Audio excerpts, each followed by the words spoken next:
Good afternoon, volunteers. So there's that week, as I heard it's called. Actually, it's R, and R, whatever that means. And you are here totally out of your own will here, as you always are, actually. We have talked the last time, and I'm going to review briefly some of the things that we have discussed since the last midterm until last Friday. So we have discussed the last Friday, we have talked about radioactivity, and we have found out that radioactivity is a nuclear phenomenon. The nucleus is unstable and decays by a variety of different decay modes. And since you know that the nucleus has protons and neutrons, and if this ratio is off, the neutron to proton ratio is off, then the element is radioactive, and it decays by either beta minus decays or alpha decays or beta plus decays until it is stable, and it has reached a stable neutron to proton configuration. So if that ratio differs from this ratio, it's radioactive, tries to stabilize itself by these decays here. And many excited thought is this what after it has emitted a beta particle and beta plus or beta minus particle and alpha particle, it's in an excited state. Most of them are in an excited state, and these nuclei they go back in the ground state either in cascades or directly by emitting gamma radiation.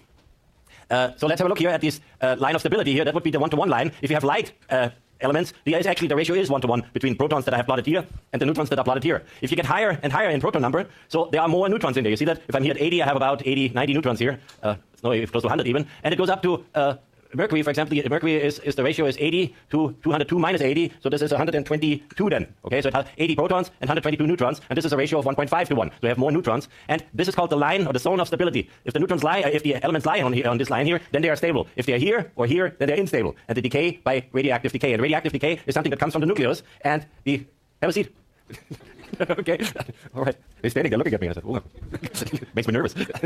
All right, and so you have decay, and we talk about these decays in a minute. There are nuclear magic numbers, just like you have stable orbital configurations. These would be 2, 10, what was the next? 18, and so on and so on. If you have these configurations, you have also stable configurations of proton, and there we talk about shells, proton and neutron shells. And these are magic numbers just for your information. You don't have to memorize this. There are certain configuration of neutrons and certain configuration of protons that are called magic because they are stable. And if you have double magic, that means a magic number for the proton shell and a magic number for the neutron shell, then they're extremely stable. Okay. So the alpha decay goes like this. Uranium-238, that only happens with heavier nuclei. Uranium-238 is pretty heavy, element number 92. It ejects out of the nucleus a helium ion, 4-2 plus, okay? That's element number 2, nucleon number 4, so that we call an alpha particle. And with this, the number goes down. The nucleon number, that's the number of protons and neutrons, goes down by 4. 238 minus 4 is 234. And since helium has the atomic number of 2, 92 is for uranium, that's the set number. The atomic number minus 2 is 90. And then you look up, what is element number 90? That is thorium, okay? That's an alpha decay.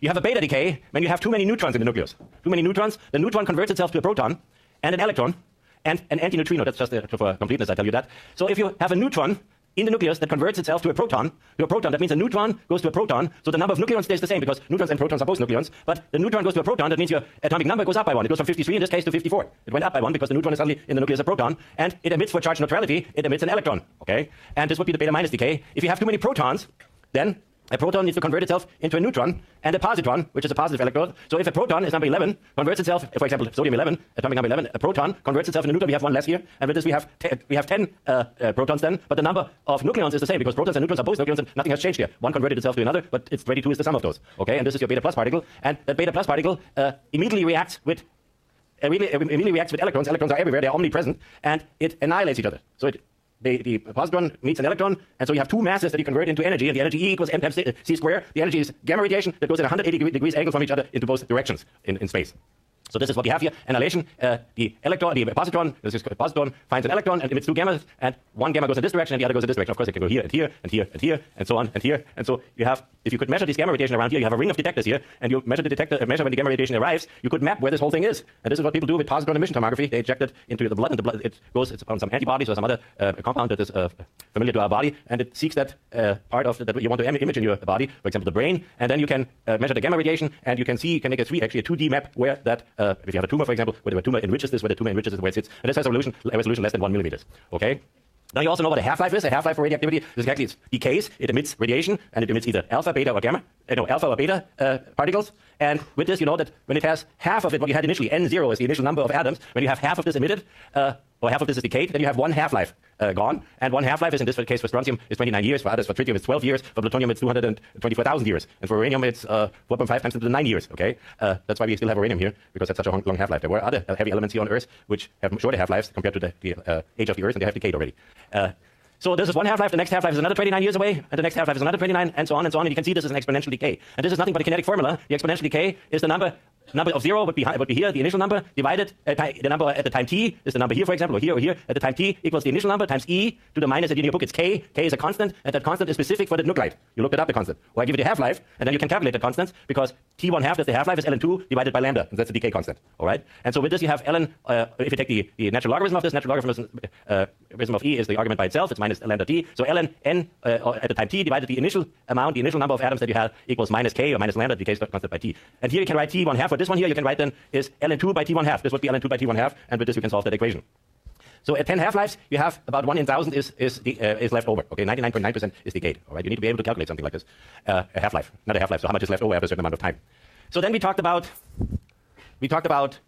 that you have. If you have a nucleus and you have like nuclei, the nucleons, that is the proton and neutrons, they are bound in the nucleus. And you had in your homework, you had a mass defect question. So when they are when they bind together, they release energy. Okay, this is just like when any chemical binding is. If something binds together, it releases energy. You want to split it, you need to put in energy. And when they bind together, the binding energy of these neutrons, the protons, increases. They bind stronger and stronger together. And so you have helium, for hydrogen and helium have a binding energy of, and this is an energy of, let's see, this is 1 mega electron volt per nucleon, or that's 3 mega electron per nucleon. You have to multiply this by the number of nucleons, so to get the total number. And so you see, as you get heavier and heavier, the binding energy per nucleon, per nuclear particle, increases tremendously. So if you fuse this here, for example, with this one here, you have hydrogen, you fuse, for example, with deuterium, you get helium-3, that's a heavier one, and helium-3 is here. So hydrogen and deuterium is here and here, so you gain about 1 MeV per nucleon in energy, okay? And then you can use this. That's what happens on the sun. Helium, for example, goes with hydrogen and makes the lithium and so on and so on and so on, okay? And you may have this synthesis in the sun, and this gives you this tremendous energy that we have, but you need very high temperatures to do this here, because you're trying to fuse two nuclei, and these nuclei are positively charged, so they don't want to get together. They always come apart. So you know, and from the Maxwell-Boltzmann distribution, you need to increase the temperature to get the kinetic energy high enough that they can come close enough that to overcome that repulsive force, and then the strong force, some of you, the physicists, well, they know about the strong force. The strong force will be able to act, and it fuses it together. That's why we have to do it at very high temperatures, and that's one of the problems with fusions here on fusion on Earth. Nuclear energy is to say, is the revert. You see uranium, if that splits here, it splits into lighter nuclei, for example, krypton and barium, but there's any combination you can have, and when that splits, the binding energy is higher too. So there is a gain of energy when these nuclei split. When these are reformed, then you gain all this energy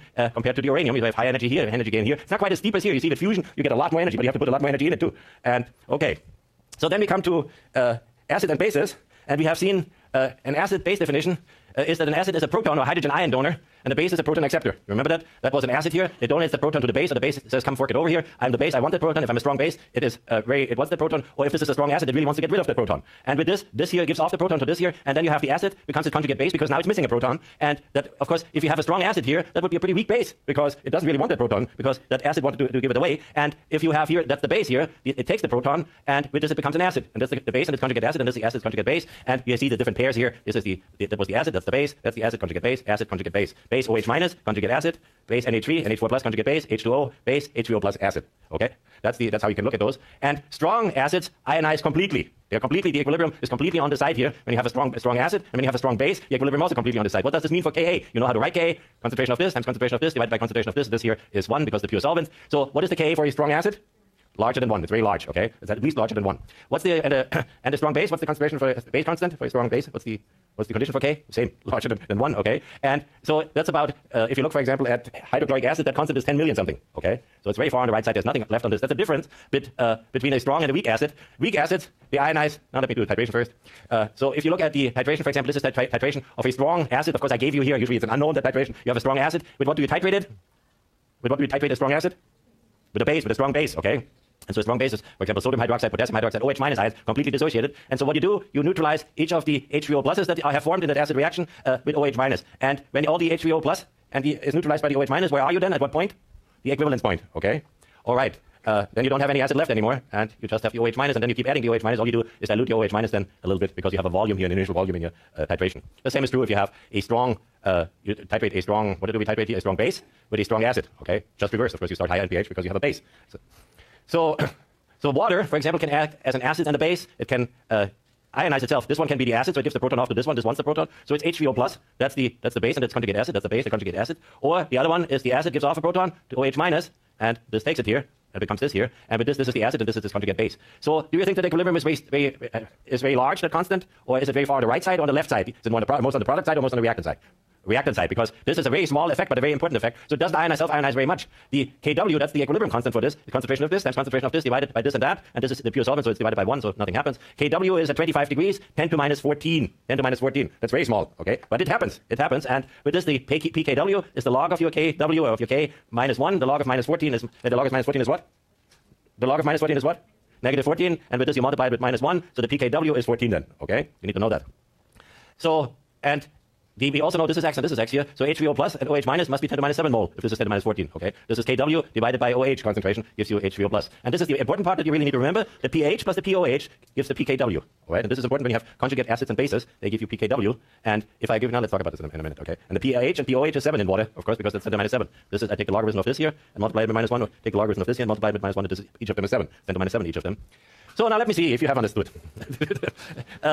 They will not count these cyclic points, but it's just for your own control. I have this resolution, and you tell me, please correctly, and you can discuss it. Which one will have the highest pH? You have 1 minute. Just discuss it with each other. Or you can test yourself. We had this wrong a lot. Don't fall in the trap. Think, think, think.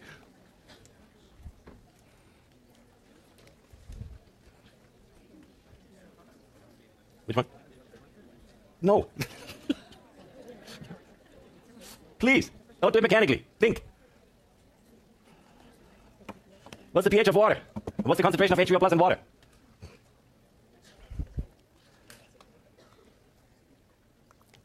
Okay, there's a majority. Good. All right, so let's go with this. So, I think it's A, is that right? Yeah. I actually do know that it's A. So 10 to minus 3 molar sodium hydroxide. What's the pH of that? What's the POH? 3. What's the pH? 11. Good. Okay, pH 11. Now, 10 to minus 6 molar HCl. What's the pH? 6. Okay, 10 to minus 12 molar HCl. What's the pH? 7, exactly, very good. Because you have already 10 to minus 12 molar, your water is already 10 to minus 7 molar. And 10 to minus 12 means you have 10 to minus 7 or 7 zeros before the 7, and then you have another 5, and then you have a 1, okay? So it's a tremendously small concentration, and this is not 10 to minus 12, okay? Water it is 10 to minus 12, but H3O has 10 to minus 7, so if you add this up here, you still have 7, all right? That's the pH of 7, good. Now let's talk about weak acids. Weak acids have the tendency, or not, they not have the tendency, they do not dissociate very much, okay? So HAC is always for a weak acid, for example. It gives the proton off, the base, the water reacts as base, it takes the proton, with this you have the conjugate base, AC minus, and the equilibrium constant for that equilibrium of a weak acid, you see this 1.8 times 10 to the minus 5. You take the logarithm of this and multiply it by minus 1, you get a pKa of 4.7. That means that is a weak base. So where is do you make a whole lot of products? Do you have make many products? No, you have mostly here, but you make some of them, okay? And now, and this is the initial, or the important part, the reaction is not finished. If you have something like this in solution, a conjugate base of a weak acid, you have that in solution, it continues to react with water. And now it acts as a base. It acts as a base. What does that mean? If it acts as a base, it pulls off the proton and becomes a conjugate acid, and this has lost a proton, it becomes OH minus. This is not the same in reverse here. That's a different reaction. Now you have a base reaction, this is the base, so with this you get a base constant. If I give you the acid constant of this, how would you calculate the base constant? That constant, how would you calculate that? Okay, Ka times Kb is Kw, okay? If you know this one and you know what Kw is at 25 degrees, you can calculate Kb. This is what you should get here, Kb, okay? So if I give you the base constant and I want the Ka from you, or you need the Ka in your calculation, you need to figure out Ka times Kb gives Kw, or pKa plus pKb gives pKw, okay? So then you can do the same thing, of course, if you have a weak base. A weak base is ammonia, for example, NH3, it acts as a base. The water is the acid in this case. So the base does what? It pulls off a proton. With this it becomes a conjugate acid, NH4+, and this acid here has given that proton to the base, okay, and becomes OH minus. This is a base here. You see there's OH minus here, and that has acted as a base because this has pulled the proton off the water. You always look at the water, does it pull it off or does it add to it? If it's an acid, it adds to it. If it's a base, it pulls it off, the proton off the water. Okay, so this is the base constant, concentration of this times concentration of this divided by concentration of this. 1.8 times 10 to the minus 5, very weak base. pKb is 4.7. Now this one here, this you need to remember. This NH4 plus is now an acid. The plus is supposed to be here. It's an acid. So if it's an acid, it gives a proton to water and makes H3O plus NH3. And this is now an acid constant. You see that reacts as an acid because this donates a proton to the water. Must be an acid. But this you have the Ka is 5.6 times 10 to the minus 10. If I don't give you that Ka, but I give you that reaction and that reaction, how do you calculate the Ka? Okay, Ka times Kb is K water. Okay, with this you get your Ka, Kb divided by K water. All right, that's important that you know that. There we are, conjugate acid base pair. That's the weak acids, okay? That's a weak acid, that's the first reaction, and that's where HAC is the acid, and the AC minus becomes a base, okay? And it pulls the proton off, and with this, it's the base, and it's the conjugate acid, so we have a Ka here for this here, and the Kb for this, because that's a base now. Ka times Kb, and I have shown that to you, equals Ka times Kb equals K water. This cancels here, this cancels against this, and this cancels against this, and with this you have H3O plus OH minus is Kw. Now that's the same for the base pair, okay? That's the base reaction, and that's the acid reaction. So at lecture 35, we have talked about titration of a weak acid with a strong base.